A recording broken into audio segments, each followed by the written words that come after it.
நீங்கள் தான் தம்பி.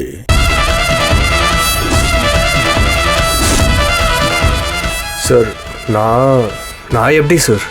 இல்லை தம்பி, உங்ககிட்ட தான் மொத்த பவரையும் கொடுக்க போகிறேன். நீங்கள் எப்போ செட்டில் பண்ணணுமோ அப்போ பண்ணிக்கங்க. பவர் உங்கள்கிட்டே இருக்கட்டும்.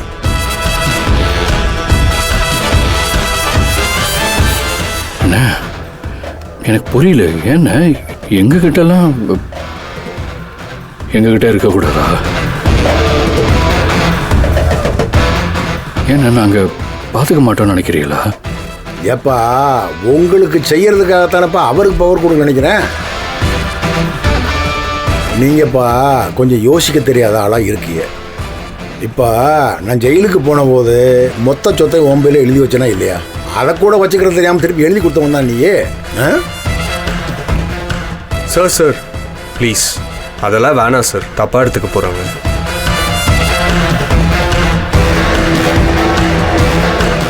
சார் எனக்கு இந்த விஷயம்லாம் வேணாம் சார், நான் கிளம்புறேன். தம்பி நில்லுங்க தம்பி. தம்பி இங்கே வாங்க.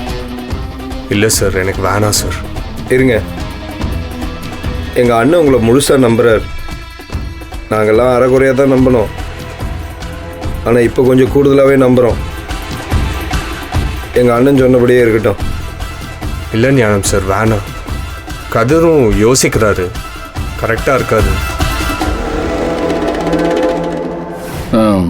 எனக்கும் சமாதானம் தான்.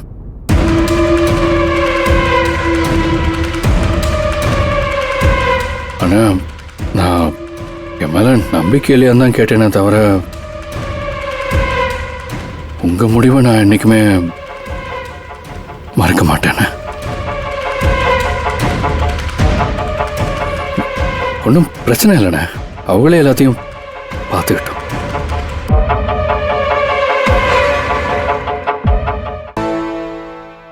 எனக்கு இதில் எந்த மாற்று கருத்தும் இல்லைண்ணே, பார்த்துக்கிட்டோம். நீங்கள் எந்த விஷயம் செஞ்சாலும் அது சரியாக தான் இருக்கும்.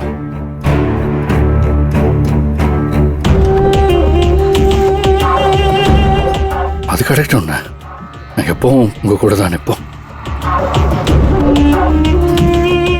எனக்கு சம்மதம்.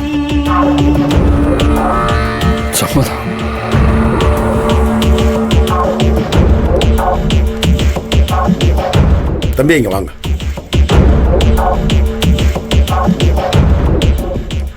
இனிமே நீங்கள் பார்த்துக்குங்க தம்பி, எல்லாத்தையும் நான் உங்கள்கிட்ட ஒப்படைக்கிறேன். நீங்கள் கவலையப்படாதீங்க சார்.